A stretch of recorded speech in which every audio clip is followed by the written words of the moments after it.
Welcome everybody to a landmark episode of I Know What You Watched Last Week, where we basically just discuss the 3 horror picks that we decided to view. What episode is this? Well, it's landmark, like you said, so it's episode 40, and you insisted on it being special, and it can't really get much more special than what we went with. Okay. No? Do you disagree? Yeah, I wouldn't have necessarily said it stood out as particularly special, but stuff. Anyway, without further ado, this week we watched Urban Legend 1, 2 and 3. That's Urban Legend Final Cut, and Urban Legend Bloody Mary to complete the trilogy. And I would normally put it out there to you what order you're going in, but surely there's only one order. Well, this is the thing. Surely there's only one order. Whenever there's like a series of movies, it's obvious, right? First place goes to the first movie, etc., etc. So I know I'm going to rub a lot of people up the wrong way, but I have not done that. I don't think the first is the best. I just don't. I am putting third for third. Bloody Mary. So Bloody Mary gets the bronze. Yeah. But then, clearly, I'm in putting shock. Urban Legend I'm going to pass out. with silver, which means the gold goes to Final Cut.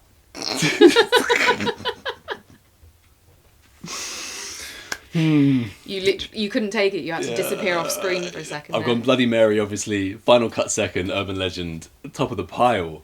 So, what order are we going to go in now? Because you scrambled my brain. Well, let's just... Notes will mean nothing to me now. Let's do it from first, second and third. So we'll do it in chronological order of the actual films. I think that makes the most sense. That's what I was thinking off camera. I mean, great minds think alike. So congratulations, you're on the same wavelength as me. Just pretty obvious. Even though I'm assuming... Surely everyone who watches this show will have seen at least the first one. Yeah. Probably the second. Yeah. Don't know about the third. No. I think it's only the second time that we had seen the third. Yeah, but we had seen it. Mm-hmm. And I remember you asked me on a previous episode whether I'd seen the Bloody Mary one. I have, yeah. But you weren't recalling anything from that movie to No, jog your in memory. fact, I was recalling a scene from the first one. Exactly. But yeah, so without further ado, I suppose we should go into the first Urban Legend, the original. Yes, from 1998 in America, but wasn't released until Feb 99 in the UK, so we had to wait. Oh. We were put on the back burner. And we waited with bated breath, and we were not let down. But, well, apparently you were let down. Yeah, there are so many things in this that just don't make sense to me. And beyond that, I just found it less entertaining to make up for it than the second one. So, usually you'd expect the first film in the series to have a solid basis of storyline. Brain aneurysm. No, so you think the second one is more entertaining? Yeah. Than the first one. Yeah. I'm trying to think if I've read this opinion anywhere else. I'm not struggling. The first one has a nicer look. I like your controversy though. Yeah, the setting is much nicer. The high school or college or wherever she Pendleton. is. University. Pendleton, right. Yeah. In the first one, yeah. College. So it's way more picturesque. It's wonderful. Wonderful to look at. You loved it. And that's already 1-0 to the first one. You were basically like having mini orgasms every now and then for the cinematography. You were loving it. You were like, oh yeah, that's a nice shot, that. Ooh, that's a nice one. Oh yeah, that's one for the bank. Did you see that one? So I know you enjoyed that part of it, and I'm sure it was the best of the 3. I'll give you that. Mm-hmm. So there's a few things that are better in the first one, but... Just a few. Yeah, well, even just starting with the very opening... That was going to be my first... Scene. My first question to you. What about the opening? It's Go through it. Tell me what you like, tell me what you don't like. So I don't like the super annoying girl who's driving her car in this rainstorm. Right, Michelle Mancini is the name of the character. Along to some song. Total Eclipse of the Heart. That's it. Total Eclipse of the Heart, yeah. Was she a terrible singer in real life? I've got her name here. Natasha Gregson Wagner. How ironic is that? Her surname is of a musical genius. And here she is just, butchering Total Eclipse of the Heart. Or was she in character as a bad singer? Because she had me believing that she's just a bad singer. Well, she clearly just was doing that thing where you want to sing along, but you don't really know the song. So she was overacting it, because by this point, when you filmed She's the not scene about 20 concentrating on her times, driving. you know every single word. No, she's not concentrating on her driving. She reaches down to, like, get a tape, or I don't know, she wants to pick something up and almost crashes. Total Eclipse of the Heart. Which is stupid. Then she pulls into a gas station, because, like, isn't this the moment? It's like the gas is literally on, like, 0, and she's like, please make it. I was like, that's stupid as well. But there's a gas station right there, so... And then she gets to the gas station, it's pissing down with rain. Looks great. And she's just like, where's the attendant, in her head? So she starts honking the horn in a really obnoxious way. You don't like obnoxious characters, do you? I don't like obnoxious characters. You're really pedantic about obnoxiousness as and well, then the because poor I wasn't attendant thinking comes about out beeping because it was raining, like you said. And is trying to, like, you know, fill up her gas and stuff. Let's say the poor attendant, Brad Dourif, Yeah. Chucky himself. He does a great job in this. He completely sells it. That was going to be another one, just the acting between the two of them, despite her terrible, atrocious singing and bad decisions, according to you, they really sold it. Yeah, but she just Can't didn't beat seem like Brad a nice Dourif. character. With the stutter that he has. He was brilliant. Yeah. And also, what I liked about his performance... It's just a great scene, Karin, all around. What I liked about his performance was that you believe him when he's painted as a creep who's, like, trying to lure her in to assault her or whatever. Oh, But then when you figure out that he was actually the whole time trying to warn her... He's a sweet man. ...that there's someone in the back seat, which, by the way, I feel like he could have done way more easily. It's, again, silly that she managed to drive off without him having said it, even though he has a stutter. That just... No. But probably the problem was that he came towards her with his arm out. But He when should you have just watch stayed in it, position and tried to knowing get that his words out. he's a good guy, you believe that too. So, kudos on that performance there. Yeah, and he's trying to warn Michelle Mancini that there's someone in the back seat of her car. So as she drives off, she's axed while trying to calm herself down by once again singing along to Total Eclipse of the Heart.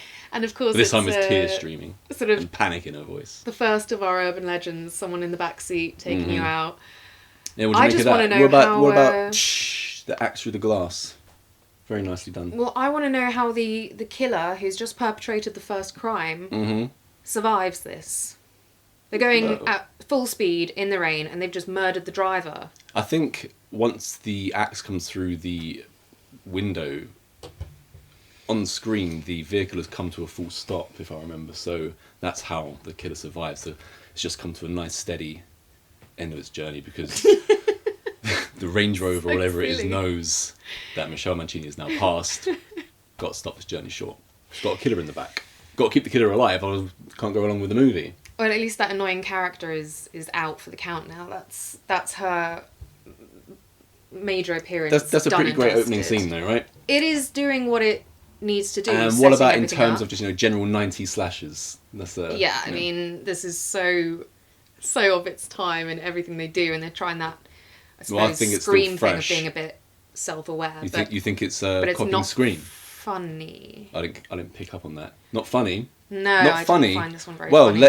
let me now just take some control. I've got some questions to ask you. I'm even more intrigued now after you've put this into second place.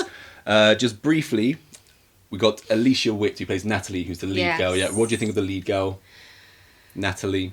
I find her a bit annoying, to be She's a honest. bit wet, isn't she? Yeah, she's just, I don't know, she doesn't do much to endear herself to me. She's not awful, but I've seen Alicia Witt in other things where... We saw her most recently in Longlegs as the mother. Yeah, that's true. And I thought she was brilliant in that. One of the few good things about that movie, yeah. This wasn't great. And how about her best friend Brenda, played by Rebecca Gayheart, who we all know from Scream 2 as a sorority girl? Yeah, Brenda did good. Brenda did good. She did good. So top marks for Brenda. Good job. And now how about, your favourite to say it, Hi Paul. Paul, Hi, played Paul. by Jared Leto. Bye, Paul. Or Jared Leto. I wouldn't have recognised him. What do you mean? I didn't know it was him. He looks exactly the same now. I hadn't seen him. He hasn't changed. I don't know, but yeah, no, he does a fine job, I suppose. He's a ruthless... None of the acting in this was bad. He's a ruthless wannabe journalist on campus, and he'll do anything to get the scoop. So he's like Gale Weathers from Scream, except for it's a dude, so he's male Gender Weathers. equality. Male Weathers on the scene. Yeah, and Brenda is the one who's like, "Hi, Paul. Bye, Paul." And it's only And hey, made fun Paul. of one time by... Who's the other character? He's the most Parker. forgettable. Parker. Parker's forgettable for you, The eh? most forgettable of them So all. played Yeah, he by doesn't stand Michael out. Rosenbaum. So Parker is somewhat comedic relief. He's supposed to be comedic relief, right? Somewhat. It's not funny. Because Parker is like the Stu character from Scream, played by Matthew Lillard. You know, a pale imitation of that kind of thing. Yeah. And he's with Sasha, a sex guru, played by Tara Reid, the one and only Tara Reid. Mm-hmm. What do you think about them two? You briefly just said, I think, there that you don't really like her, Parker. Well, he's just a bit bland. He's bland. How about Tara Reid as Sasha? She does a great job. Do you like the sex guru angle? And do you like what she did with that? So silly. You know, her first problem, because after I mean, she berates her callers. her callers, yeah, well, this all is the a time. sassy 90s chick. Yeah, she's You know? sex forward, Yeah. empowered. And her first sex guru scene comes after the first murder scene. And what she does with it, you know, she's playing with the microphone with like her mouth and her hand, and she really embodies the character of a sex guru. It reminds me a little really bit of what believed they it. tried to do with the remake of The Fog as well. Yeah, with the sexualized voice. Interesting that you mentioned The Fog. if I remember, I'll get back to that. But so we've gone over those two now, and how about then we've also got Pacey, aka Joshua Jackson, who plays Damon, who's also supposed comic relief. He's the guy with the bleach blonde hair. Oh, the one who tries to get on with With Natalie. Alicia Witt, and he is the one who ends He's up... the Pop Rocks guy as well. Okay, yeah, no, And he he gets wasn't hung funny from either. a tree. Not funny. No, and again, just bland. It was just like they've gone with the most obvious choices. So you've gone with Parker and Damon, the supposed comic relief, is just not funny. Not doing it for you, know, in that... It wasn't painful. I wasn't sharp sitting there like, oh, they're trying to be funny and 90s it's slasher horrible. way. It was like, oh, they're the jocks who think they're hilarious, but they're not. Are they really jocks? I don't know, but they were that kind of... They're more like sarcastic, man. Yeah, just wasn't impressed. But we do get, you mentioned the Pop Rocks incident, we get Robert Englund. Of course, as Professor Wexler. Without all the Stanley prosthetics Wexler. and stuff. Yeah, what did you think of Robert Englund sans makeup? Yeah, I thought he had a really dark, kind of scary overall aura in this. I thought he could have been painted easily as someone who might be behind all of this, and obviously he is. But yeah, straight away, just the way he was looking at his class, and even though he wasn't saying anything that was intentionally threatening, He's teaching a class he on was- urban legends. Yeah, which by the way, what kind of class is that? Pretty cool class. Yeah, I'd go. I hope But it's it's on the midterm. really random. And he tries to... Brenda says it's pretty much the only reason that she's at the school. So Does it she? must be a specialist. Yeah, it's just picked up. She mentions it right at the beginning before they do the Bloody Mary, as her and Natalie are walking down the pathway of Pendleton campus, which looks fantastic, by the way, if we haven't already mentioned Actually, the that. campus is very sort of Scream-like, very green and old school. It's pretty. Yeah, and then So we let's get... talk that one to Urban Legend. So this is over supposed to Final be Cut. like, psych! And Oh, I guess another it's supposed psych to be moment. funny is when the bleach blonde guy that you mentioned, he comes up to do the challenge that the professor was like, oh, have some pop rocks and drink some soda Well, first of and all, your stomach will explode, right? Wexler invites up Brenda. and she's reluctant to do it. Oh, and she also seems to just believe every urban legend. She's like, no, that really happened to a girl in Having high in a school. town in, girl in my town, and Rob Engels Avenue. Yeah, I'm sure it happened. I'm sure it happened in everybody's town. Yeah. But she won't do it still. She won't She still do believes. it. So then the other guy comes up to do it. And Robert Englund, of course, is like, Hang look. on. So Joshua Jackson comes up to do it, and Parker is egging him on. Did you not like, the team up there of comedy? Team up of comedy. The comedy team of Rosenbaum, Jackson, Damon and Parker. So he's still not feeling the character of Parker. I think we've established that. Right now, but I've got to keep asking the questions about him just to see if there's anything that comes through. So he comes up, and drinks the soda and whatnot, and the professor, Robert Englund, is like, see, nothing and then, oh no, he's frothing at the mouth, he's flopping around on the floor. psych. I thought he was sold it making pretty up. well. Yeah, but this is the thing. I've never He sold it brilliantly. ever known any kid at like university, school, whatever, to go so far with a prank that they've literally spit up crap all over themselves, and then he's like, hey, Yeah, like to the Pepsi class afterwards, like, and say... Pop Rock. So it's mostly brown and frothy, but it also has multicolored parts in it. I think it It's goes like also more just dumb. grey and green. It's really dumb. Really dumb. It's really dumb. So you didn't believe he was dying at any point? Because this is an urban legend. So Yeah, but I'm just saying, in the storyline of him being like, oh, this is a funny prank, it would wasn't... you eat Pop just Rocks gross. and down it with Pepsi after that? Yeah. Plus, I thought it was like Mentos, not Pop Rocks. Mentos and Coke. No, Mentos. Mentos aren't going to pop. Pop Rocks pop. That's why your stomach explodes. You're so silly. Well, you asked the question. Also, Natalie has a roommate played by Danielle Harris, who is a scream queen in her own right, who plays Jamie Lloyd in Halloween 4 and 5. She's also in the Rob Zombie Halloween and Halloween 2. In this, she plays Tosh, who is a thought goth roommate of Natalie. And she's not very neighbourly, considering they had to share a room. What do you think of Tosh? So this is like a double thing. Tosh is rude as a roommate, So and rude. annoying, but How dare again, she. Alicia Witt is just like, oh, okay, I'll just flop like a little wet blanket and cater to your every whim. So she comes in one time to their I think shared she's room. slightly harder than that. Is she though? She's no, Sydney Prescott, but I think she's It's just like, blasphemous oh, to whatever. even This mention is those two in happening the all the same. time. I can't bother to argue with her anymore. That's not how I said it. her goth comebacks. So she walks into their shared dorm room, and her goth roommate is being done from behind. So you've gone straight into that scene. Yeah. Yeah, because she's been trawling online. That's later. For We see her trawling. That's before she gets... I think she trawls both times. Whatever. Either way, she's on AOL.com She's a just lot. searching for goth penis to people ravish who her. are into lithium as well. And yeah, so Alicia Witt walks in, Natalie, and she's caught them doing it, and she's just like, oh, sorry, let me just go and pop my earphones in and listen to some terrible music whilst you finish up. Well, Tosh was And more then like, she turn the fucking light off! Yeah, why didn't you turn the light off You as threatened well? you left that bit out. The threatening nature of Tosh. So then this is supposedly... She doesn't want to be seen being taken doggy in a shared room. She doesn't So seem to Natalie- care. So again, Well, she had it's the a bit light of a off, plot so hole. she didn't want to be seen.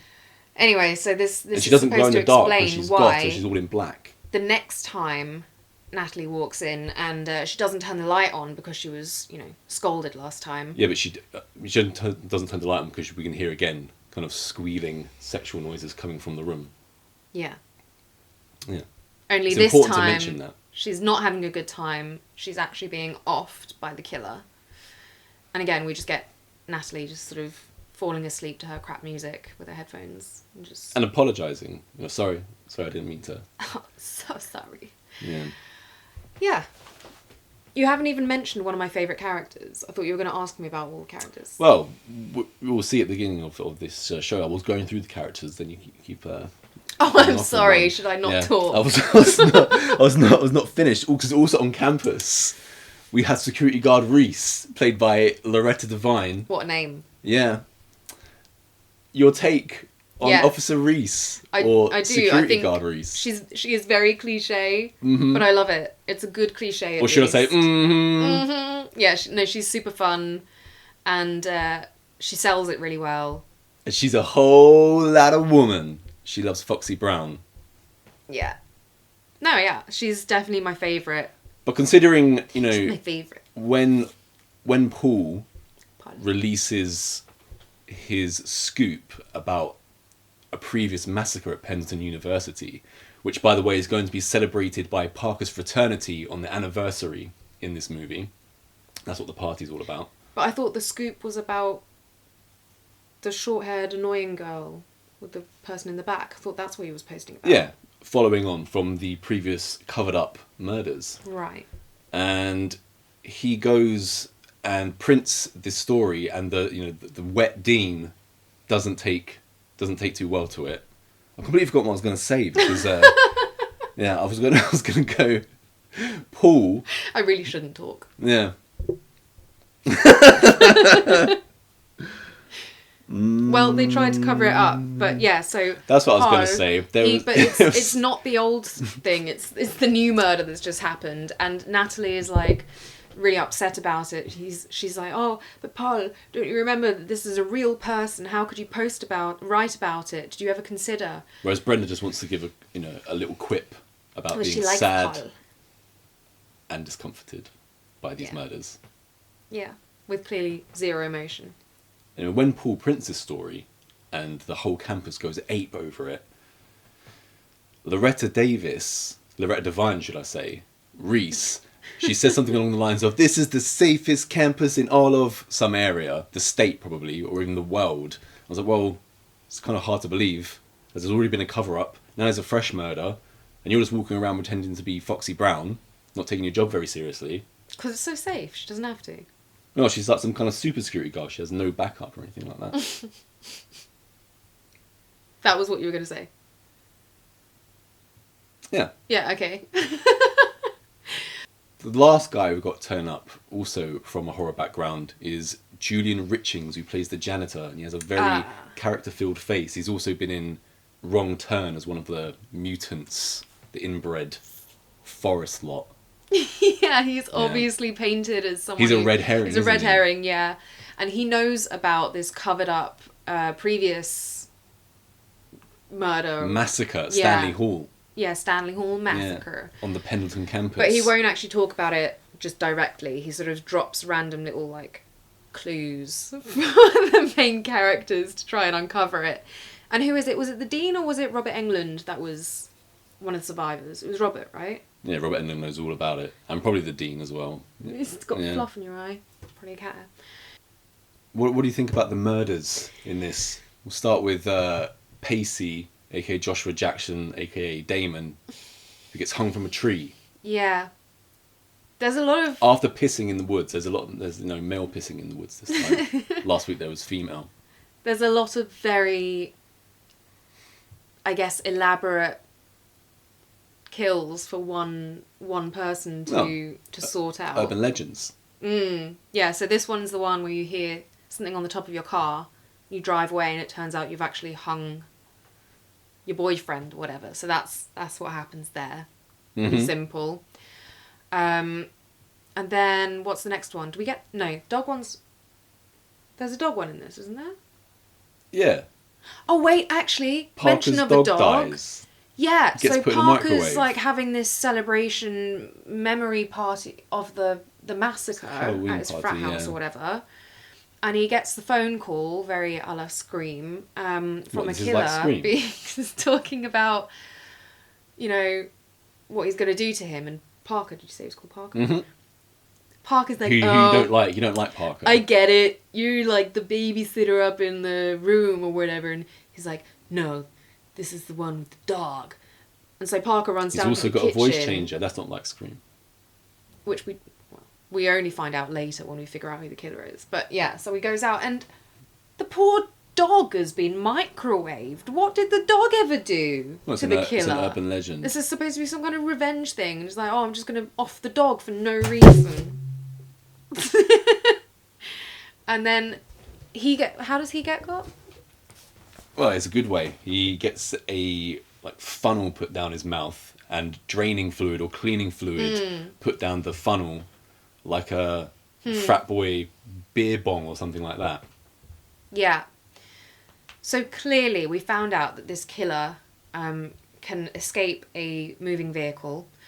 I've already established it wasn't moving. It came to a steady halt. Can mind control a car. Can string up a rope around a massive tree without being seen in a very short space of time. Can overpower a guy in his late teens, early 20s. Yeah, what else? What else does this killer do that I can tear apart? What about Dean Adams? What about his death scene where, the killer can't just be hiding in the backs of cars unseen, but he can also hide underneath cars unseen. And Dean Adams gets the old Achilles heel treatment, slashed. And as he's crawling away, he's in a car park, I should mention, and he's already checked the back of his car. He's like, better check just because these murders are taking place. But he didn't check under his car, and that's what got him got. And as he's been chopped down from the Achilles heel, he's crawling away towards the severe tyre damage spikes.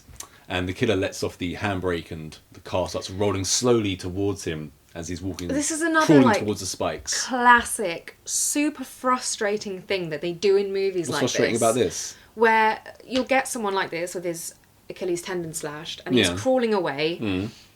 But All he's fine like, so far. oh look, there's something coming up behind me that is potentially life-threatening. I'm going to continue at my snail's pace in a complete straight line in the path of this threat, rather than just get on my stomach and roll out of the way. Do you think it was a comment on the Austin Powers scene with the guy in the roller and the security guard going, no, even though he's about 40 feet away from him? Yeah. Okay. You're right. Yeah. So you're saying that with ruined Achilles tendons, could you easily flop yourself over and roll? Well, you don't use your tendons to roll on your stomach and back, do you? Well, Dean Adams doesn't seem to know much, so I'm going to go for what he might do. But they always do this. There'll be like a big boulder coming down, and rather than just go to the side, this wasn't where you're Indiana safe, Jones. you just go straight. It gets me every time. I'm pretty sure Indiana Jones is just running down some narrow stairwell. But okay, like yeah. So the killer doesn't do anything particularly strenuous or impressive. So in this. did They this just remind hide you of under a Indiana car. Jones? No. That's what I got. What about the love triangle between Brenda, Natalie, and Paul? Yeah, why do all the guys in this seem to really want to get it on with Natalie? Is it because she seems unattainable? Because she seems a bit innocent? She's the lead. And I guess she seems, just like, a bit cold. There seem to be quite a lot of other very attractive girls around, removed. And yet all the guys seem to fall in love with Natalie. Well, I think she's got a dark secret, so she can't just, expose herself she's got to a rap sundry. Sheet. Exactly. She's got a rap And this is what gets her in trouble. Yeah, when she obviously says, like, oh, my roommate Tosh, you said she was called, what a strange name. Yeah, Tosh my roommate was killed, but obviously no one believes Natalie. They all think it was a self-offing. Yeah, because Tosh is depressed and taking lithium antidepressants and stuff. And she's a goth, so that's the kind of thing goths do, obviously. Yeah, and in fact, when she's wheeled away on the gurney, one of the, I believe she's actually called, like, bitch girl in the cast, is like, you better check she's actually dead, because she always looks like that. Yeah. Yeah. Oh, so she was overpowered too, but at least she's just a little girl. So what's the next death that we get? Because I'm still trying to... They haven't gone in order, but we haven't gone over Sasha's yet. She's also been Alice screamed. If you remember when Gail Weathers pursued through, I think it's like a recording studio or something absolutely. Like that. And then the same thing happens with Tara Reid. Yeah, she's on air. Yeah, she's on air. She's on air. And apparently we figure out, because I remember the first time... Out to the party. We watched this, I was very confused. She leaves the recording studio, like, booth area or whatever, where she's, as we said, been playing with the microphone like it's a phallus. And she goes off all over the place. And over the radio program, people listening in can hear her sort of, like, calling for help and whatnot. Turns out I noticed this time she has a little microphone, because I was thinking the whole time, how could anybody hear her as soon as she leaves that recording studio? When every base of urban legend is covered. Really not. They're not going to cut you short like that. It's absolutely not, but yeah. What have we mentioned so far that you dislike? What have you mentioned so far that you dislike then? Apart from the character of Parker. The reason I'm asking about all of these deaths and whatnot is for a very specific reason. So yeah, if we just finish the Sasha one, so she's being pursued by this hooded killer. Yeah, the Parker jacket wearing killer. She ends up like falling down a flight of stairs at one point and hurting her ankle. Then Natalie's coming to her defense, and Natalie walks into the building and sees Sasha up on another floor through the window, and the killer behind her. Very Scream again. And we see her getting axed. And then the killer does a little... and goes after Natalie. So this, I think I can now skip ahead and give away the big reveal, you ignored right? my question before we go into the big reveal. What did you think of the furry hooded Parker jacket axe combo? Yeah, just while you were blabbing just then. Do you like this costume? Do you know, it was supposed to take place in the winter, so that's why she's wearing a winter coat. Yeah.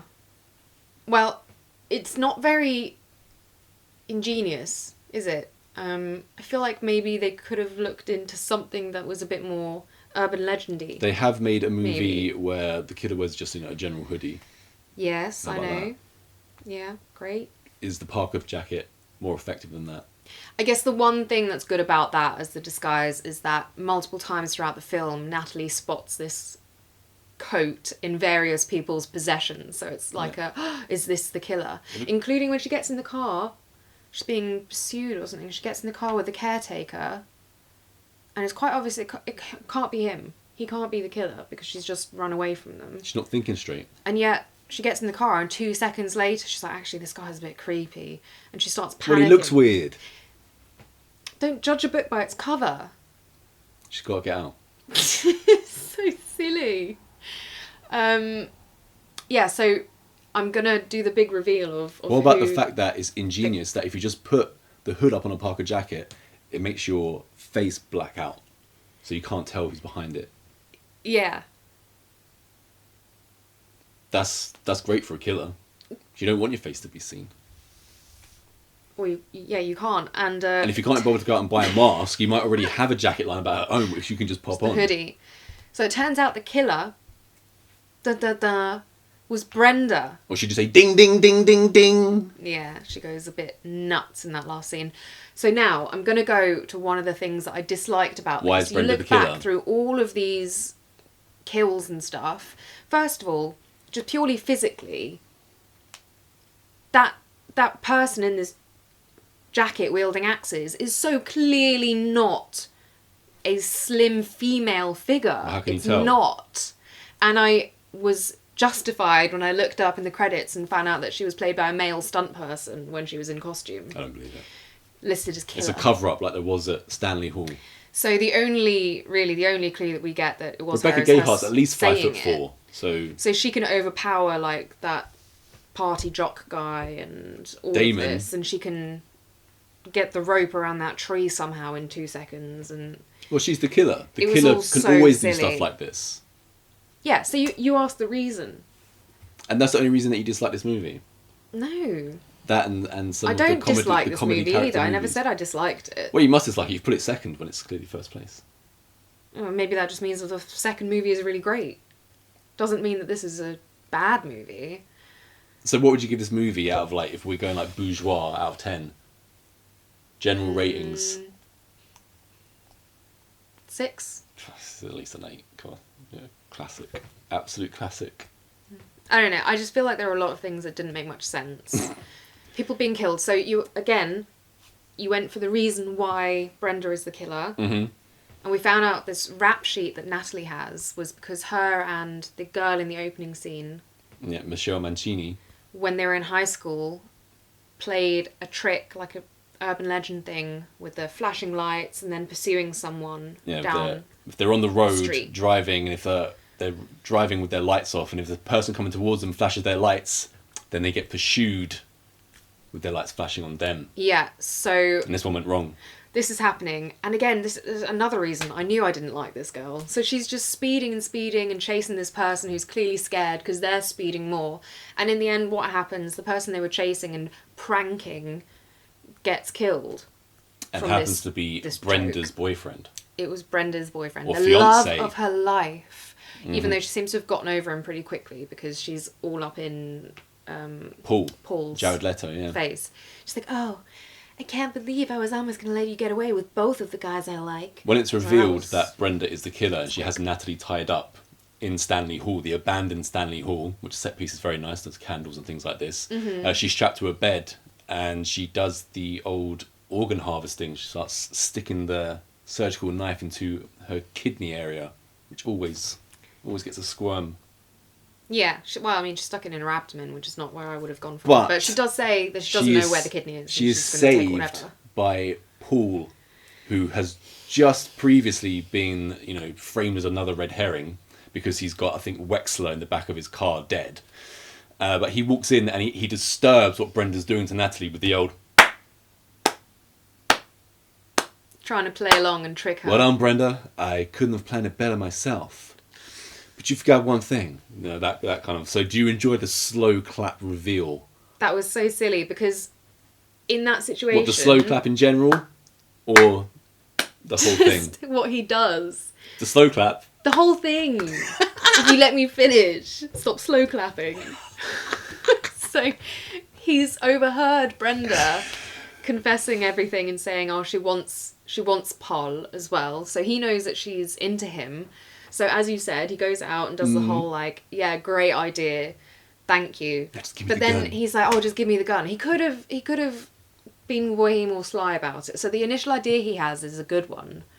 But then his follow-through is abysmal. So really what you're saying is he's not sly enough to make it as a journalist either, so he should just quit then. Yeah, actually that's true. Okay. I hadn't even thought that. He hasn't got the stones to make it as a journalist. You know, is it all just for show? I'm going to print this anyway. And also he gets thrown off the paper, doesn't he? Because of his reckless ways in the bulletin room. Yeah, so he tries to do a psych out. That doesn't work. Brenda ends up getting shot and flows out the window of this, like, third story. Well, security officer Reese also turns up. No. Can't off security officer Reese because she's also... Oh yeah, she does get shot, doesn't sassy, she? Comic but relief. She survives, yeah. But back to the point, again, Brenda has been shot out of a window on the 3rd floor or something. I'm not convinced that Officer Reese, security guard Reese, re-prepared for the confrontation. She just kind of like went in all guns blazing without a plan, and that's why it went awry. And now my next question... This is supposed to be the safest campus in the state. So let's not forget... Brenda... What are the other security guards doing at the other places? Brenda's been shot out the window. The security guard has been shot and is in this hall tower thing. And LL Cool J was lax as well in his security role, just letting Josh Hartnett out willy-nilly. Now, Natalie and Paul... Paul! They're just driving away. We don't know where they're driving either. So the two of them decide to just bugger off and not wait for the police, not stay with Reese. None of this. They're just going off into nowhere land. Was it not Reese's decision? She was like, you lot get out of here, make sure you just call for help. Yeah, but why would you leave and not wait for the police when you think... But anyway, the only reason this is done... they've got places to be. ...is so that we can have the shot where... Lo and behold, Brenda's managed to yet again hide in the back of the car without them knowing. She's fallen out of it. I mean, Stanley Hall must be... That's what I said. She's at least on the 3rd floor. Yeah, but how many feet tall must it be in general? She's right at the top of it. And she's been blown out the window. It's quite the structure. It's like 150 feet. But she survives this to hide in the back seat, and Paul and Brenda going off. Well, that's her modus operandi, isn't it? Just hiding in the back seat. And so... There's another confrontation on a bridge, and this time Brenda ends up falling off this bridge into the river. Yeah. So now she's definitely dead. No, right? No, we're still not sure she's dead because all she's done. Now, right? No, she just fallen into a river. Did you not learn anything from Halloween? After falling out of a 3rd story window, having a gunshot, and now she's. Michael Myers gets blown away by Officer Loomis with 3, 4, 5 gunshot wounds. Falls off the balcony of the 2nd floor onto his back. And he gets up and scarpers. So if we not learn anything from that, then I can't help you. And that was in the late 70s. We all know if a killer falls into a river or a ravine or the sea, nothing's off the table.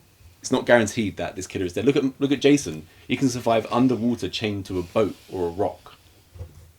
That's how it works.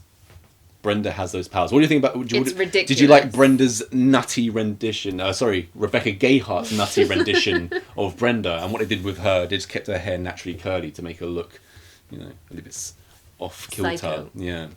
Yeah, no, I thought she did a decent job. I mean, it's not the best acting I've ever seen. When I was a kid, I thought that her reveal and her acting was top-notch amazing. I love the ding, ding, ding, ding, ding, and looking at it now, the ding, ding, ding is just very over the top, but yeah. I still enjoy this movie.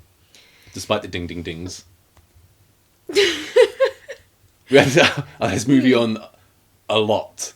Whether just to watch it or to have it on as a sleepy. Bloody Mary. That bit's dumb too. That is Why? So dumb. Everyone loves a Bloody Mary scene. And then what about the noises that Damon puts back? Yeah, exactly. It sounds like he's coming from miles away down a tunnel and he's screaming in agony and then he's right behind you. I want to get back to the fog thing that I mentioned at the beginning of this review of Urban Legend. Mm-hmm. You've already stated you don't like Parker, played by Michael Rosenbaum. Right, now, in The Fog, you got Tom Welling, yeah? He plays Skipper, not Gilly. They are both in Tom Welling's Superman vehicle, Smallville, with Tom Welling as Superman and Michael Rosenbaum as Lex Luthor. Would you not now want to see that combo? You want to watch Smallville now, knowing that? You've got Fog Guy and Urban Legend Guy together against each other. I think we all know that has to be a rhetorical question. There's literally no part of that interests me. Good to know. I'm glad I cleared that up. Do you think we can move on to your favourite? My top place. Urban Legend final cut. This is so silly. And the reason that it's final cut is because we've got a group of film students vying for the Hitchcock Award on campus. Yeah? Yeah, no, so this is one... the Hitchcock Award, which grants the winner a Hollywood picture deal worth killing for? That's the big question, Karin. It's probably less of a reason than your love of your life being killed, but equally, I still think overall this actually has less plot holes than the first one. Let's turn the page. That's what I think. And this one... So you're about plot holes. If there's too many, then that's it. It's down the shitter for you. Yeah, and I think especially when this is a brand new conception, and you're no using this for it. as an example of no plot holes. Final cut. I don't know about that. I haven't thought about it, but it didn't make me instantly think, oh, that's plot hole, that's plot hole, that's plot hole, whereas the first one did. I've got just some questions off the top of my head as to why you might think this is better. Was it better because the killer's costume in this was a fencing mask? No. Did you want to see him with like one of those thin swords that fencers have and kind of hop along and kill people like that? Even though that's not really an urban legend killing. Although most of the killings in this aren't urban legend type killings. They're just, you get stabbed. You get hit over the head with a camera lens. Well, no, because the urban legend aspect of that is the screaming at midnight. But we're skipping ahead here, so... Well, no, I'm not skipping ahead. I had. Okay. Was there another question, or? Well, I'm just intrigued as to know what you're going to say now. Okay, so this is your favourite. Bearing in mind, as we've mentioned it so many times, is obviously the original was inspired by the post-Scream craze. But as I've mentioned, I didn't find anything funny. This one, I thought was funny. It's over the top. But I was going to say, I love the depiction of like the... Because they've dumbed it down even further. The directors with their stupid director attitude and... So you're starting to go to the characters. So let me run through the characters again for you. So what about Amy, the lead in this one? Do you like her? You didn't like Natalie. Do you like Amy? The girl. Yeah, I don't dislike her. I didn't like her. You don't like her? No, I thought she was a cheat. She steals Toby's idea. Does she though? How am I supposed to like her? But anyway, he's just accusing her of that. So you that's do only like it's a horror her. movie. You do like her. What about Travis / Trevor? The identical twins. Imagine you've had identical twin boys and you call one Travis and one Trevor. The guy that plays smart, Travis Trevor, we've watched him recently in Uwe Ball's Blood Rain. Which was terrible. And I'm pretty sure he's the guy he's in Legally Blonde. He storms the castle with Michael Madsen as a duo, and they get taken out in like 7 seconds by 6 people and put in jail. But luckily Michael Madsen has a ploy to get them out of jail. But anyway, he also then I think ends up having sex against a jail cell, right? He does, yeah. So that's what I know this guy from more than Travis Trevor. I know him best from Legally Blonde, even though he's not a very big part He's also of it. Yeah, he's in your favourite, isn't he, Legally Blonde? We've also got another Legally Blonde, you Jessica haven't even let Caulfield me say in what this. I thought of him, though. Yeah. Well, it was too funny to begin with, his Blood Rain appearance. Now, what did you say he's called? I didn't. I just said he's Blood Rain guy. Okay. Trevor Travis. Trevor Travis. Yeah. This actor is... He is chameleon? quite beautiful. He looks very, very aesthetically pleasing. As an actor, I have some questions. Do you just think he's on screen because he's perceived as beautiful? Oh, that never happens, does it? No. No, I must be wrong. He's not like Baywatch bad. Doesn't he but wear a roll it's neck in this? not Is this great. why you're gone nuts over him again? He's basically exactly the same person when he's Travis and when he's Trevor. Well, they're twins. And they haven't They're tried... twins. Wouldn't they... Identical twins. Yeah, but the same just 'cause person they with look different the names. same doesn't mean they are the same. Well, in this case, it does. It's so silly. So anyway, I haven't even managed to get through this past the second character yet because he's technically we've gone over 3. How about Okay. film student Graham, who has daddy in the industry? Yeah. Yes? No? Yeah. Thumbs up? Yeah, you like him? Now, how about Anson Mount as Toby, the director at the beginning? He's directing the plane scene. Yeah, I love him. He's pretty good. He's hilarious. He Yeah, is good. he pulls it off as well. And he's directing an actress called Jessica Caulfield, who's also in your favourite White Chicks and Legally Blonde. Yes. And she plays a character called Sandra, who absolutely cannot act. And she cannot act. She's so bad acting that, the actress Jessica Caulfield's performance is pretty good for a comedy standpoint. Yeah. But again, just totally over the top. She was perfect in the role. She's got this somewhat annoying quality to her in this character, but Somewhat yeah. annoying. And but the thing is, again, when they're showing this beginning bit, it's shot as if to us this is actually happening, and she is in a plane joining the Mile High Club when a killer is on the loose and offed all the passengers and the pilots, and the plane is going down, and we get her at the sort of At the sink. steering wheel of the plane. And she's like, Mayday! The cockpit. Mayday! First of all, there's no part of this intro where it looks like she's doing bad acting for a student film, right? It's painted as this is actually happening. Mm-hmm. So then I noticed when they were going to the screening room and they were looking at the dailies of her performance, it's completely different performance than what we were shown. Mm-hmm. Again, it's a psych out technique, and I understand that. You understood the psych out. That was... They can't psych you. silly. I did love the bit though where the director's like, "God, when I say God, it means fucking stop." Or whatever he says. I mean, everything he does with commitment. Effects up. Effects up! And what about when he's reviewing the dailies of Sandra and he's like... It's an over-the-top version of what, like, half of the directors I know, that would be like the caricature of them, 100%. Even if you don't show it as much, that's what they're all thinking. The guy that plays Toby, Anson Mount, he plays the love interest in the Britney Spears movie.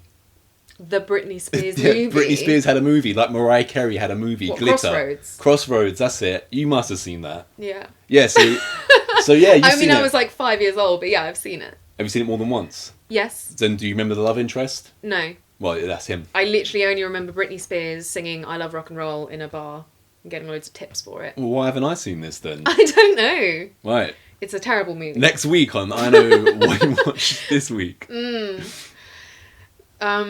Yeah, so where were we? So we've got the scene, We've gone it's to them. filmed. I haven't gone through the characters yet. Okay.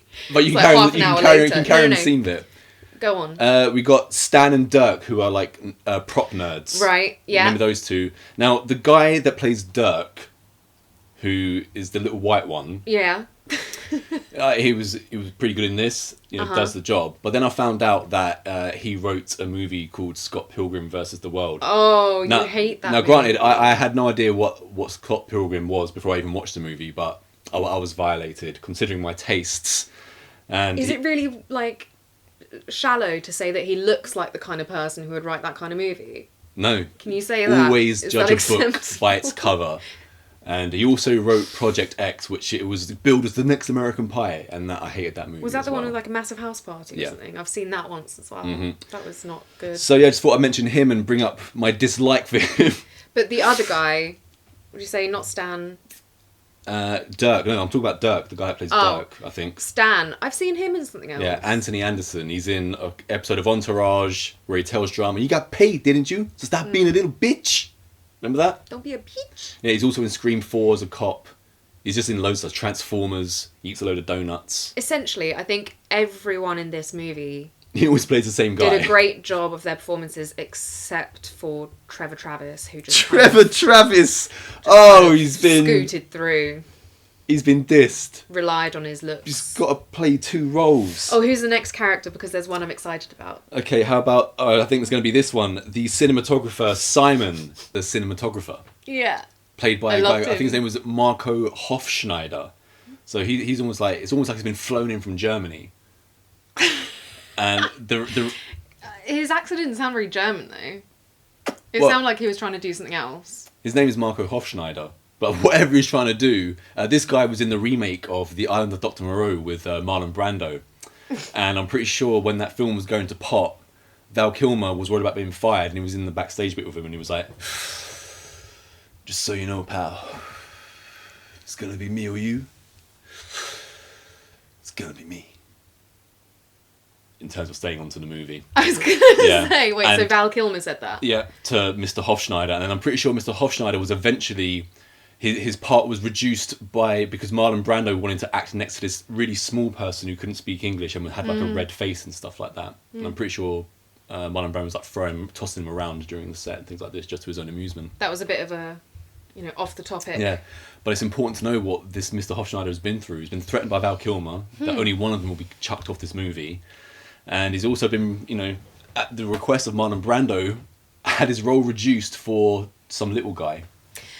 So back to him, he again, just like the director, is clearly a sort of caricature stereotype of DOPs, and he does it brilliantly. I love it. I love his attitude He to loves everything. his big lens. His camera is his baby. He calls everyone baby. He loves the baby. ladies. He loves the ladies, including hitting on Eva Mendes. And when she says, "Yeah, if you were a chick, I'd be into you too," he takes it very coolly. He's like, "Really?" Rather than being like, "Wait, what? You're a lesbian?"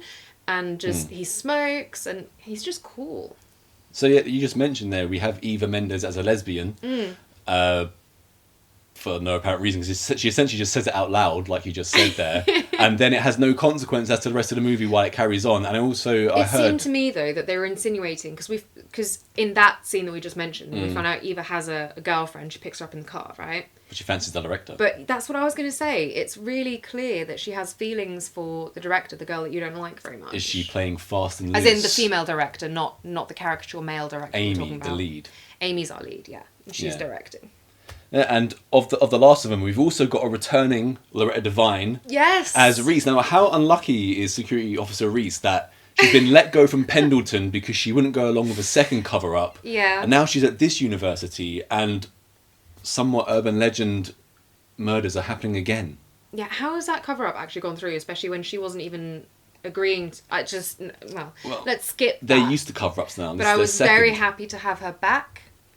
She hasn't learnt much, though. She's still just pretending to be Foxy Brown and Dancing along, slacking not on the watching job, the essentially. security Yeah. cams. She also takes a really long time to believe Amy that anything strange is going on. But what are the odds that she's got this second job after Pendleton? Well, clearly I'm not the only one who thought that she was the best character from the first movie, because she's back. The last character I need to mention, and there's no way you would have recognised him, was, I don't know how to pronounce his name, I'm just going to say Hart Bochner, or Bochner, and he plays Professor Solomon. He plays, the guy... Oh, the bad Yeah. guy. Sorry, I just spoiled that. Do you Yeah. do you recognise Professor Solomon? He did seem somewhat familiar, but I didn't know if he just looked like someone else that I knew. He plays As in an actor. He plays Ellis in Die Hard. Hans, Booby, I'm your white knight. Right, okay. Yeah. How about that, Ellis from Die Hard? He did a really good job then. I'm start to see why this is your number one now, actually, Karin. Yeah, we've got Die Hard alum. Yeah, no, he was the I did find him a bit creepy though. Like at one point, he's the film professor, and at one point when Amy goes to talk to him because she's finally decided what her thesis film is going to be about. Well, after she stole it from Toby. But she didn't. He's being over the top. He's only saying, "Oh, you stole my idea," but it's actually only that she's going for the horror genre rather than doing a documentary. That's obviously the reason. It's not the actual story that she's that taking. was shown as to why Toby might be the killer, because he's had his idea stolen.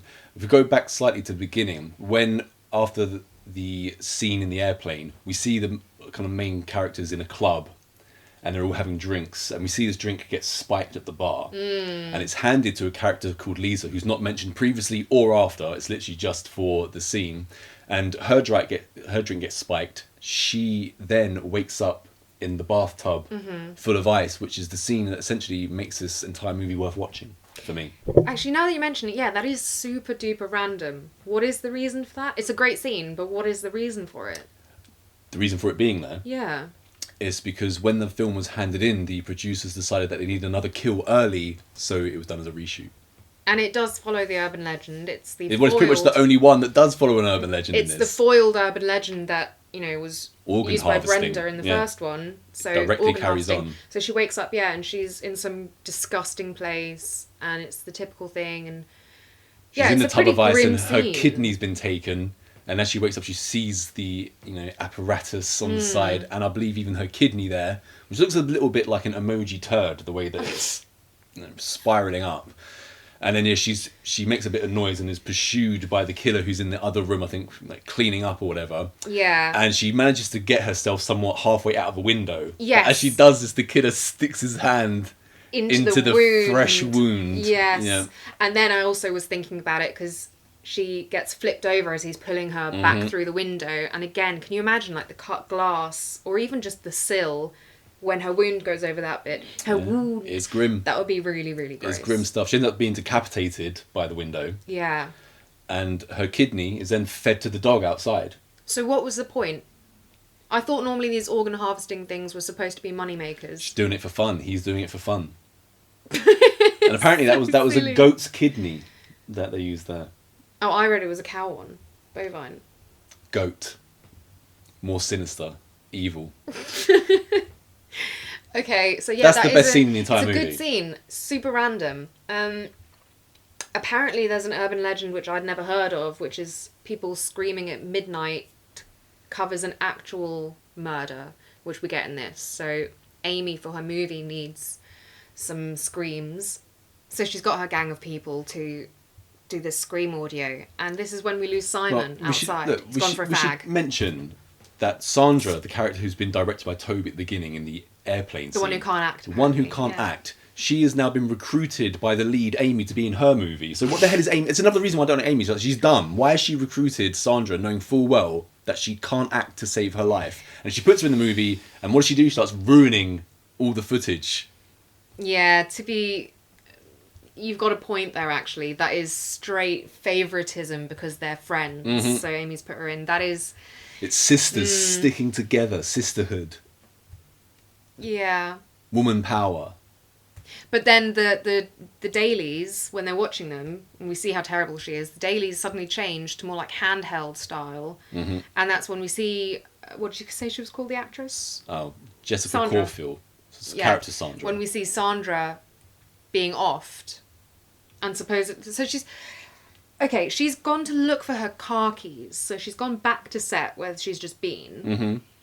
And can we just make a quick note that she's looking for her car keys in really, really random spots on set? What are they?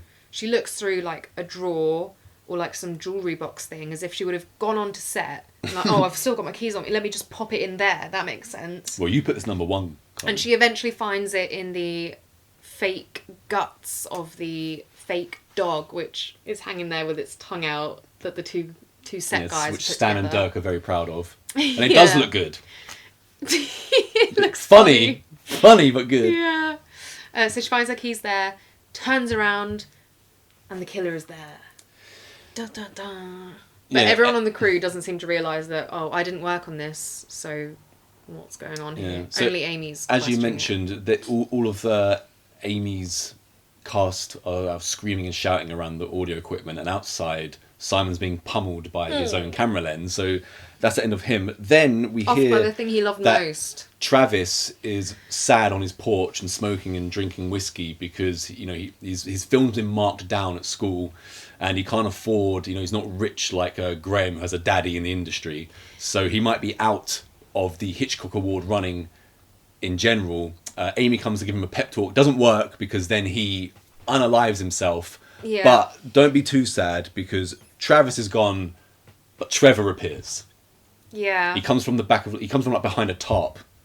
With the same hairstyle the and same everything as clothes. well. He's got the same wardrobe. Yeah, and Amy had a crush on Trevor. Yeah, no, Travis. Yeah. Had a crush on Travis. And How can you Travis, get them mixed up? Also, Travis, is supposed to be a shock that his thesis film was marked so low because he's supposed to be like some wunderkind of the film world. And he offs himself. Supposedly. Supposedly. And then that's when we get Trevor. Yes. That's when you get Trevor. Travis goes, Trevor appears. And Trevor's basically there because he says, well, I know my brother would never have done this. So he and Amy kind of team up to figure out what's behind everything and what's actually going on. Yeah. I don't know if we said as well that Toby was supposed to be Amy's director of photography in the movie. But when she steals his idea, he quits. When she doesn't steal his That's idea. why Simon comes in. How about the weirdo student? The one with like the bum fluff beard. Oh no, ponytail. he's not a student. So there's this one guy. Isn't he a flunking guy who keeps trying to get into film school? He's applied to this film school 3 years in a row and he never gets in. But he's also a red herring and he's there like... He's red herring the crap out of in this film. Massively. I just want to make another comment on when Travis ceases to exist in this movie. Professor Solomon gathers all the film students around outside and he has his assistants next to him. And he starts making a speech to... a pep talk to comfort the student body. But he just ends up trashing Travis. Yeah, he's like, Travis has let himself down. He's let you down. The recently deceased. He's let his family down. He's let the USA down. But I guess it kind of makes sense when towards the end of the movie, when you figure everything out, it fits in with that. For a regular professor saying those things, you do question. I just feel I'm sorry, some things now? are better left unsaid. I wanted to say a bit more about the fact that they've chosen a fencing mask. Okay, this clearly is a big deal for you, 'cause it's one of the first things you mentioned. Of the barrel of masks, original masks that they've gone, right, what hasn't been used, to our knowledge anyway, how about the noble sport of fencing? Actually, do you know what? What always blows me away is why people in these horror movies where the killer has to be quite athletic and just dress agile, in equestrian wear. That they put them in things like this where it's really difficult to see. And you could see at one point the actor in the mask, he's clearly struggling as to where to place his feet because he's like, I can't look down really obviously. Are you saying that anything. fencers can't see much through that gauzy type mask? Because that's even more impressive than when they're poking people with their thin iron steel sticks. When I tried one of those on once. You went fencing? Yeah, we did it as like a school experience. What school does fencing? We went to the Isle of Wight for a week and we did all sorts of things. Is the Isle of Wight known for fencing? I don't know. I don't know. You'll have to ask your friends. I know. I have to ask you. You're the only person I know who's been fencing. Yeah, we tried everything: archery, fencing, abseiling, hiking. You're learning a lot about me today. But yeah, when I tried that on, I remember thinking, "This is crap. I can't see very well." That really annoys me. Translation: I wasn't very good at it, so this is crap. Yeah, I was so excited for fencing, but it's actually not very fun so you to could me. because you could stab people. Archery was way better. I like to keep my enemies at a distance. That's enough about your life. Let's get back to Final Cut. Okay. Yeah, final cut there. Is before we get to kind of the conclusion of the film, is there anything that you feel has been left out? Let's compare. So do you prefer the characters in this to the characters in Urban Legend? Yes. Do you prefer the Professor in this to the Professor England in Urban Legend? Ooh, that's more difficult. Ellis versus Kruger. Die Hard versus Nightmare on Elm Street. I actually think they both did a really good job. Oh, you're sitting on the fence. But it's true. Whereas the characters in this were way better. I much preferred... What about the killings? Killings, first one compared to the second one. There's only one winner. Yeah. So what are you looking for from a teen slasher then? That's what I want to know. Entertainment. And everything that I've just been alluded to is more entertaining than the first one. No. Have I not just said how much I love the characters in this? There wasn't a single character in the first one that I could wax on about, except maybe Reese, who's back in this one, so you're not losing anything. So you love Travis Trevor? I literally have said already, he's the only one that was just average for me, so why you... You didn't like Amy as a lead, you did like Amy as a lead. No, I didn't. More. You didn't. You should think what I think. I liked Amy, but mostly I liked the male director guy who's over the top. I liked the Simon, the director of photography. Yeah, I just thought the characters in this were more. So it turns out that Trevor was correct and Travis hasn't ended his own time on this plane. It turns out it's Professor Solomon. And the reason he's done it is apparently, as you said, he's a wunderkind, Travis, and his film was apparently so good that when Professor Solomon saw this, he decided to stole it. Get rid of Travis and pass it off as his own, because we find out that Professor Solomon has also previously lost the Hitchcock Award at his time as a student at the university to, I believe, Amy's father, who is an award-winning documentary filmmaker, and he's just been stuck here at this second-rate university, especially compared to Pendleton in the first one, teaching because he can't do. Again, the classic, those who can't do, teach. That's what I just said. Did you? I think we're saying the same thing. I finished saying it, then you started saying it. Right, so yeah, and he wants it. I could... He wants it. Somewhat. He won't rest until he has the Hitchcock Award and a 3-picture deal. He's had to wait for this Wunderkind thesis movie to come through. I don't know how many years all this time, teaching. because there hasn't been... Yeah, but he's not old. A student as gifted as Trevor. Well, if he was at university up to the age of, say, 22, we've got to say he's 40 now, so it's been at least 18 years. That's a pretty long wait. So it took a long time for a movie that he deemed good enough to commit murder for. Travis is like the next Tarantino coming through, even though Tarantino didn't even go to film school, so that's a completely terrible example. Yeah, so he did it for that. And at this point, he's got Toby tied up in a chair. He's got Amy as well. Yes. Eventually, Reese turns up. And before this, we've also had Stan and Dirk killed when they're decorating the final set, done in non-urban legend ways. Yeah. Just picked off. They've really dropped the ball on that. I mean, should have just called it Final Cut. Oh, but that's why they're all being picked off, isn't it? Because all the people that he's picked off were involved with the movie, so they would be able to like say, "Oh no, this was this is my work." Yeah, he'll pass off as his own. And yeah, we end up with Amy survives, Toby survives, the weirdo student or student who can't get in to be a student survives. Reese survives again. I'm pretty sure she's shot and just laying on the floor once more, like, help me. So she's doing a stellar job once more. Pendleton misses her terribly, I'm sure. And Hart Bochner, Professor, is killed. How's he killed? I have no idea. This is your favourite. You should be informing me. Well, I guess we'll skip that one then. Does that sum up the second film? No, but do you not see how the ending is exactly the same, pretty much, as Scream 2 as well? With just people coming out of left, right and centre, stopping this, just like the first one was when we had slow cut Paul. Well, isn't it? It's Scream 3 where they're making a movie, though, isn't it? So it's kind Stat of like 3. that too. Yeah, there you go. So this movie is like, these movies are quite like Scream, actually. That's something I'm going to pick up on next time I watch it, I'm sure. Now that it's been made glaringly obvious to me. So moving on to... no, I want to check if we've got anything else here. Yeah. So when everything is resolved and Professor Solomon hasn't been allowed to get, away with his dastardly plans, he's you must love it. It's like a Scooby-Doo ending, because the bad guys are also always stopped by these pesky teens. And now everything's all right again at university, and much like the opening, we are now led to believe that we're seeing the real handover of these aforementioned Hitchcock Award, but up in the rafters is that weird guy who couldn't get in as a film student, and as someone's about to accept the award, he has like a shotgun or whatever with a piece on it so he can see through it, a scope, and he's shot, but then lo and behold he falls onto an inflatable mat, and it turns out that Amy is now directing a movie based on everything that we have just seen. Yeah. And the guy's finally got into film school as a stuntman, so he's made it. Amy's taken him on, as well as she took on Sandra, and she's also now taken on Toby, who has turned into a grovelling crew guy. Did you notice Toby at the end? No.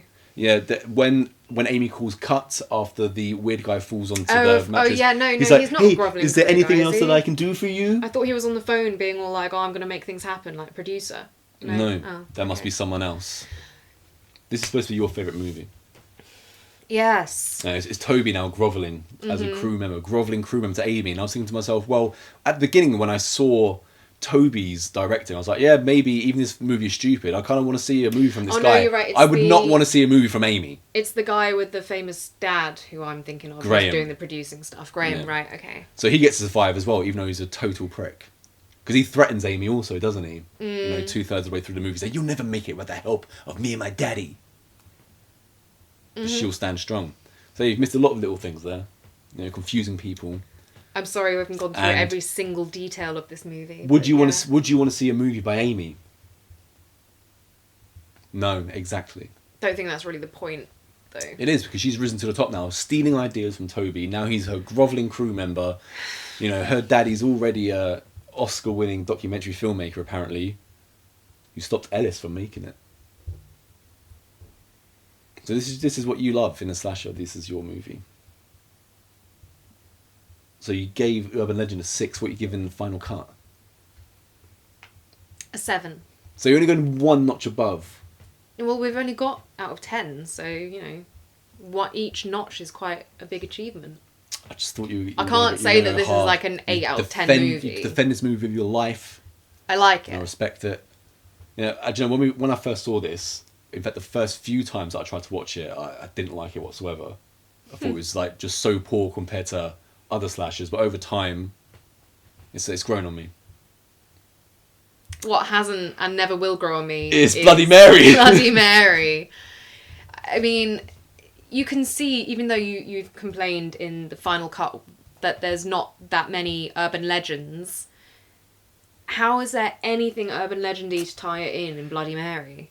So obviously, apart from the name. Yeah, like I say, the name, and the Bloody Mary in question is a character who was, you know, a schoolgirl in the 60s, and a bunch of jocks, you know... prank gone wrong. Yeah, prank gone wrong. They tried to kidnap her. The jocks kidnap her friends. They spike their drinks or something like that. They're about to put them into a car. And then this character has seen her friends being put into a car. She's about to be taken as well, but she managed to escape for a little while. Ends up in this attic of the school, being pursued by one of the jocks, and he ends up punching her in the face. I think she knocks her head and she dies, right? And then he stuffs her in a chest, which is completely reminiscent of Prom Night 2. Hello, Mary Lou. Where she put out the chest. But this already was pissing me off because she's pissed off. She's, as you mentioned, she's seen her two friends being bundled into the car, clearly under the influence of drugs, and she realises something's going wrong, so she runs away. But rather than doing the really obvious thing, which is running straight back into the prom, which is crowded full of people where she would supposedly be safe, right? No, she runs off in her own school. Again, she doesn't seem to know where the hell anything is in this building, even though she attends it. And yeah, she ends up, as you said, in some, like, personnel-only area that is just apparently full of junk that's never visited by anyone. Yeah. We then fast forward to present day, or modern day, and pretty much the same thing has happened again to a new bunch of girl students. And the reason it's happened to them is because we get a journalist again, a wannabe journalist film student has exposed some members of the football team. Not film student. Just a high school student. Wannabe journalist high school student has exposed the football team in the front page article, and the football team don't like it, so they play this prank on them, which is the same prank which was played, as we just described. I found this quite funny again as well. So these three friends, rather than attending their high school prom, they're having a sleepover, and it's because, you know, oh, you pissed everyone off with your article, why did you have to say that, and the picture, blah, blah, blah. All three of these girls in, like, the average American high school are really pretty and attractive. I was like, I'm just not buying it. I'm not buying it. Especially the main girl. What did you think of the main girl compared to then the last two? The main girl is Kate Mara, who is Rooney Mara's sister. Yeah, Rooney Mara's in this as a youngster. Saw that. So yeah, I don't know. I have no idea what the hell else Kate Mara is in. I just know that she's in this. But her and her friends, you know, they're chillaxing and they're sitting on the floor, and they decide, you know, against better judgment, to do Bloody Mary. So they do that, and then it's not long before, let's hold it. Oh, you're so bad. Yeah. The girls have a pillow fight for the ages. And it doesn't seem to be ironic. It's just a pillow fight between Am three or I four wrong in saying girlfriends. that this movie has that sort of scenario twice? I was about to say, after the first pillow fight, they then start talking again. Someone else is insulted, and 2 pillow fights for At the which price point- of 1. Kate Mara's Do you enjoy a pillow fight in a horror movie? is so stupid. This was one of the better pillow fights I've seen because it was kind of out of nowhere. The movie hasn't really got going so much yet. It's still trying to build somewhat serious tone, and then out of nowhere, 4 giggling girls in their skimpy underwear. Yeah, but this whole Pillow fighting. friendship between these 3 girls is really bizarre. They don't seem very much like friends, and then they kind of fall Well, is out that not throughout reminiscent of the story. But Girlfriends in real life. yeah, maybe the ones in the bitchy hot cliques. Your but mum they're is still not falling out with supposed her to be. friends, and they're in their 60s. It never ends. It never ends.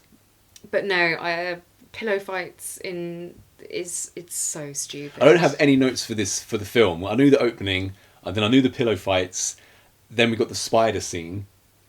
The spiders come out of a saw, and people write, "Oh my god, this is such a freaky scene." But the spiders are so CGI fake that it's impossible to get really affected by it.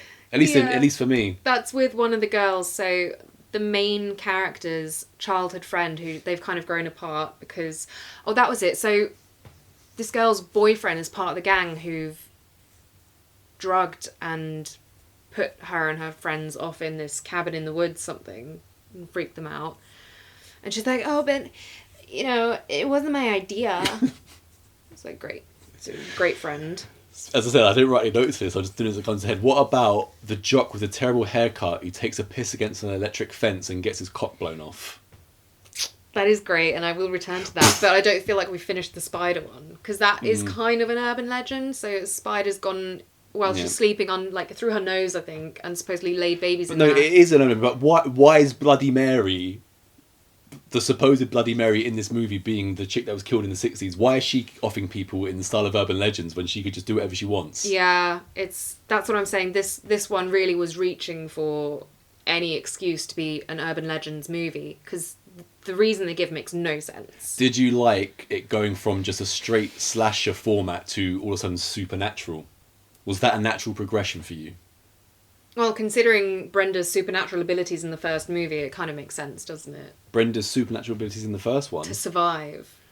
No, she's just... all she did was fall into the river. She fell into the river and she fell out of a window. That's not enough to kill off a slasher killer.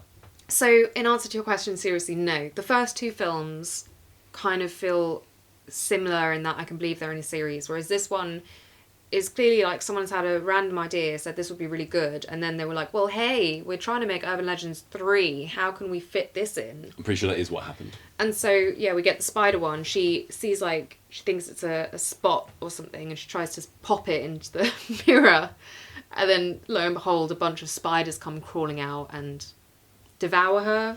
Well, and she also rips her face off with a mirror. Yeah, that's what I was going to say. As the spiders are coming in their numbers, they're not stopping. She gets a shard of glass, which has happened when she smashed the mirror, like you said. She pretty much slices into... It's almost like she's scalping herself. Well, she fell into the mirror, and she gets 2 bits shards of mirror, like, just in under her skin, and rather than leave it or pull it out that way, she decides to tear it out with her entire face being inside ripped of her face is just spiders. It's, yeah. They're pretty the good. effects on that weren't great. No. But still pretty good.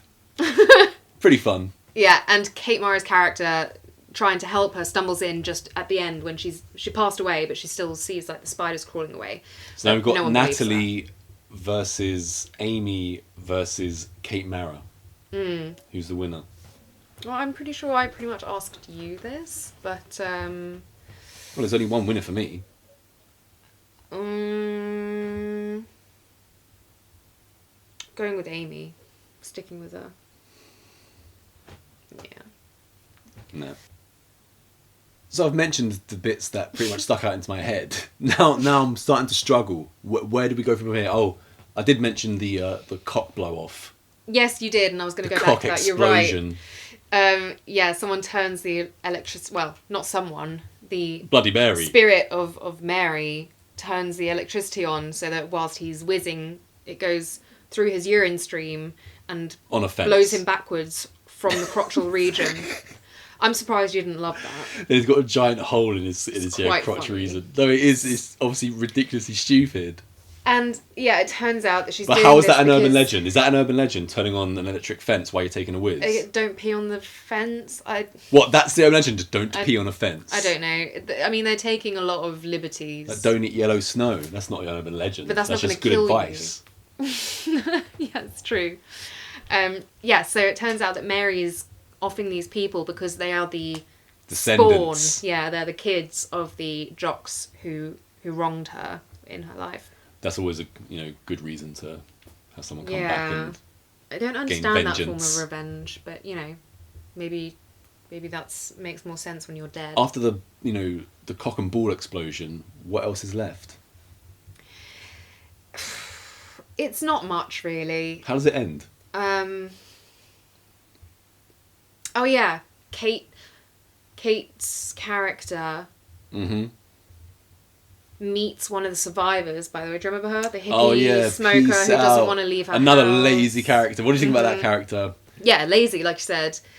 At least it was kind of fun. I'd rather see like a hippie pot smoking agoraphobic than Do you just not feel some they've housewife. just kind of tried in a way to replace Reese with a similar kind of character, but in a slightly different way? Yeah, that kind of sums it up, doesn't it? Mhm. You had Reese in the first two, and she's not in the third one, and the third one just hasn't really got anything to do with Well, the others. The third one isn't good enough to have Reese grace it. Yeah, and so she's got her character involved, and Kate's figured out She's almost like She's Foxy Brown. getting- She's got the big afro. she's getting like visions, I think, given to her by Mary, Mm. and she sees where Mary's corpse is. And Mhm. apparently, as I said earlier, this is some derelict area of the school that no one ever goes to because her corpse has managed to just remain in this chest for all these years. And Kate has to bury her, I think, to stop Yeah. everything. Pretty much. So yeah, again, pretty typical. Nothing very surprising. It's kind of disappointing considering that the lady that directed this did the original Pet Sematary, which was pretty good. But then she also ended up doing Big Ass Spider, I think it was. So maybe it was the spider scene in this that got her. She's proved that she has the chops to do Big Ass Spider because she's already dealt with loads of little spiders coming out of a girl's sore in her face. Just everything about this is kind of lazy. It's not very memorable. And again, the story isn't really urban legendsy. It does feel like maybe the film would have benefited from having its own title and not being in the Urban Legends franchise, because they should have left out the Urban Legends things and just kept it with that basic storyline. They did the same thing. So In my opinion. we get 3 Scream movies, the original trilogy, right? It just stays in the slasher format. But in this, as you say, in the third one, it goes supernatural. And you haven't seen it, but I Know What You Did Last Summer, followed by I Still Know What You Did Last Summer, was followed by I Will Always Know What You Did Last Summer. And all of a sudden, the fisherman killer in that is supernatural. Does that And intrigue you? In the fourth one, I'm sure they take it to space. What, the one that's going to come out in no time at all? No, not actually. I'm just saying, following the... No, you got me excited there. I'd following like to see the formats. fisherman in space. Yeah, there's not much to be said. That's why it's got third place. And this is the only one that I just say is not really worth It's not a very long watching. film, but still, it felt like it dragged. That's obviously a terrible quality, and it's nothing compared to the first two. Mm-hmm. Even though it might sound like we've just kind of like taken the mickey out of the movies, I do generally love those first two movies. Yeah, I do too. I'd They're watch them very pretty much fun. any time. They remind me of the kind of entertainment you get from Final Destination and things of that ilk. Well, you know what's going to come and happen. Final Destination, but it's- especially the first one, is absolute classic. Well, I'm actually considering doing a Final Destination special, all 5, before the new one comes out. We'll be here for like That'd be a fun 10 one. hours. Yeah, we've got to be a dedicated viewer to get through the content. So I think that pretty much wraps up this week's special for our 40th episode. Yeah, and despite Bloody Mary, urban legend rules. Officially. Yeah, and you can all wait Do you want with to say that? Urban legend rules. Yeah. You can all wait with bated breath for our Final Destination episode. Well, I wasn't planning on doing it next, so don't get too excited. Because we've already started watching the movies for the next episode. It's not going to be Final Destination. Far from it. Did you enjoy last night's movie? Let's not.